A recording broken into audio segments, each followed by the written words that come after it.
साध्वी सत्या प्रिया जी। जी। राधे राधे महाराज जी। महाराज जी, युवाओं में राष्ट्रभक्ति कैसे जागृत हो?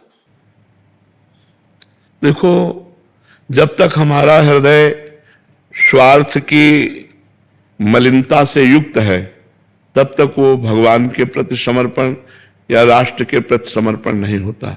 जब हमारा परहित की भावना जागृत हो जाए कि दूसरों का मंगल हो, तो पहले घर का मंगल हो, फिर पड़ोस का मंगल हो, फिर ग्राम का मंगल हो, फिर प्रदेश का मंगल हो, फिर राष्ट्र का मंगल हो। राष्ट्र के मंगल के लिए बहुत विशाल हृदय चाहिए, बहुत पवित्र हृदय चाहिए, प्राणों को बलिहार करने का।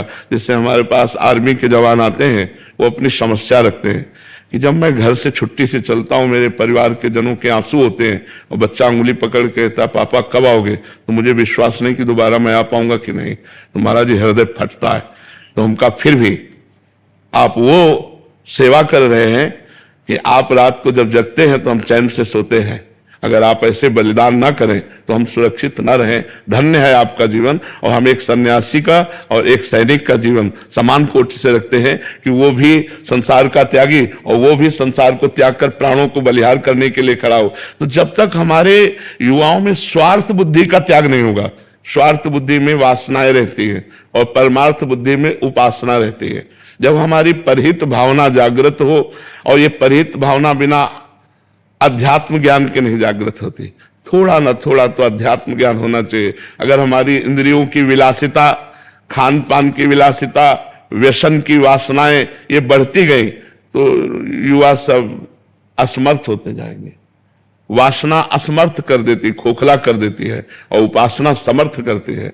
देखो, मुस्कुराते हुए फांसी के फंदे को चूमकर वंदे मातरम बोलकर झूम जाना, और आज हम अपनी वासनाओं की पूर्ति के लिए किसी की चैन छीन रहे हैं, किसी के रुपए काट रहे हैं, कहीं हम इधर उधर। तो नशा इतना बढ़ता जा रहा है, वासनाएं इतनी बढ़ती जा रही कि परहित की भावना ही गायब होती सी नजर आ रही।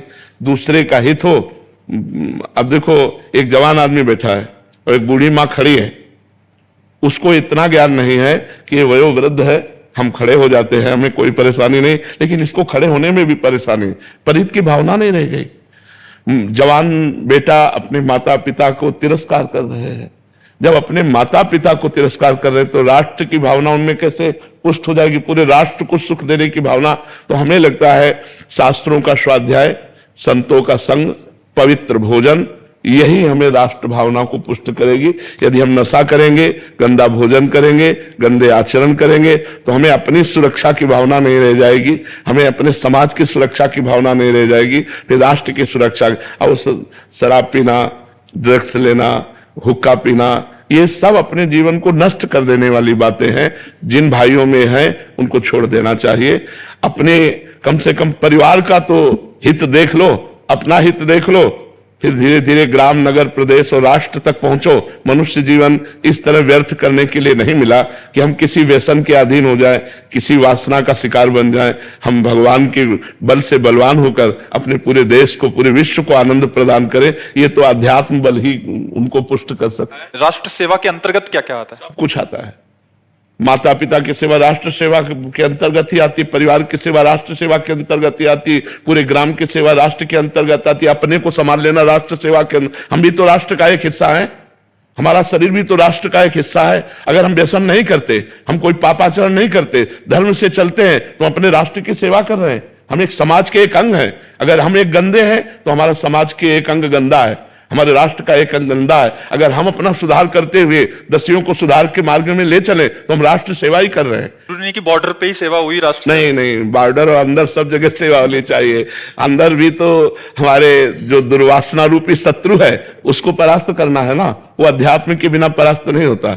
दुर्वासनाएं मम सदा परिकर्षयन्ति, जो दुर्वासनाएं खींचकर हमारे द्वारा पाप कराती है, जैसे बहन बेटियों के साथ गलत आचरण करके उनकी हत्या कर देना, या लूटपाट करना, हिंसा करना, छोटी छोटी बातों में अपने भाई बहन के रिश्तों को नष्ट कर देना। भाई भाई की हत्या कर रहा है, पत्नी पति की हत्या कर रही, पति पत्नी की हत्या कर रहे।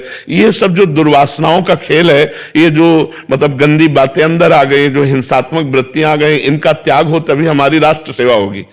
एक ग्राम में कोई घटना घटती है और वो पूरे राष्ट्र में फैलती है, पूरे राष्ट्र को दुख मिलता है कि नहीं मिलता हुआ। और 1 ग्राम का बच्चा कोई फर्स्ट क्लास पास होता है या किसी अच्छे ग्रेजुएट पद पे जाता है तो हमारे राष्ट्र की उन्नति का वो एक हिस्सा बना।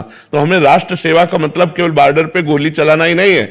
हम पढ़ लिख करके जो भी मास्टर, डॉक्टर, जो भी किसान, जो भी बनते हैं वो राष्ट्र के अंतर्गत, राष्ट्र सेवा के अंतर्गत। मतलब तो जो जहां है जैसे है वो अपनी सेवा अच्छे ढंग से करे तो राष्ट्र सेवा ही। बिल्कुल। अगर एक किसान किसानी ना करे, अन्न पैदा ना करे तो हमारे राष्ट्र की हानि हो जाएगी।